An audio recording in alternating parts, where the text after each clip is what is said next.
ನೋಡಿ, ನಿಮಗಾಗಿ ಆಸ್ತಿ ಮಾಡಿಲ್ಲ ಎಂದು ಪೋಷಕರನ್ನು ಎಂದಿಗೂ ದೂಷಿಸಬೇಡಿ. ಅವರು ತಮ್ಮ ಜೀವನದಲ್ಲಿ ನಿಮಗಾಗಿ ಎಷ್ಟು ಕಷ್ಟಪಟ್ಟಿದ್ದಾರೆ ಎಂಬುದು ನಿಮಗೆ ತಿಳಿದಿರುವುದಿಲ್ಲ. ಮಕ್ಕಳ ಸಣ್ಣ ಪುಟ್ಟ ಆಸೆಗಳನ್ನು ಮತ್ತು ಸಂತೋಷವನ್ನು ಪೂರೈಸಲು ಅವರು ತಮ್ಮ ಸ್ವಂತ ಇಷ್ಟಗಳನ್ನು ಮತ್ತು ಕನಸುಗಳನ್ನು ತ್ಯಾಗ ಮಾಡಿರುತ್ತಾರೆ.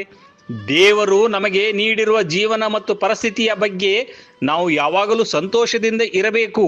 ನಮ್ಮ ಬಳಿ ಇಲ್ಲದಿರುವ ವಸ್ತುಗಳ ಬಗ್ಗೆ ಯೋಚಿಸಿ ದುಃಖ ಪಡುವುದಕ್ಕಿಂತ ಇರುವುದರಲ್ಲಿ ನೆಮ್ಮದಿ ಕಾಣುವುದು ಮುಖ್ಯ. ಪೋಷಕರ ಆಸ್ತಿಯನ್ನು ನಂಬಿ ಬದುಕುವ ಬದಲು ನಿಮ್ಮ ಸ್ವಂತ ಬುದ್ಧಿವಂತಿಕೆ ಮತ್ತು ಕಠಿಣ ಪರಿಶ್ರಮದಿಂದ ಜೀವನದಲ್ಲಿ ಉನ್ನತ ಸ್ಥಾನಕ್ಕೆ ಬೆಳೆಯಲು ಪ್ರಯತ್ನಿಸಿ.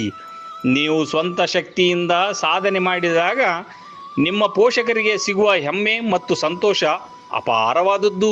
ನಿಮ್ಮ ಪೋಷಕರಿಗೆ ಸಮಾಜದಲ್ಲಿ ಉತ್ತಮ ಗೌರವ, ನೆಮ್ಮದಿ ಮತ್ತು ಆರಾಮದಾಯಕ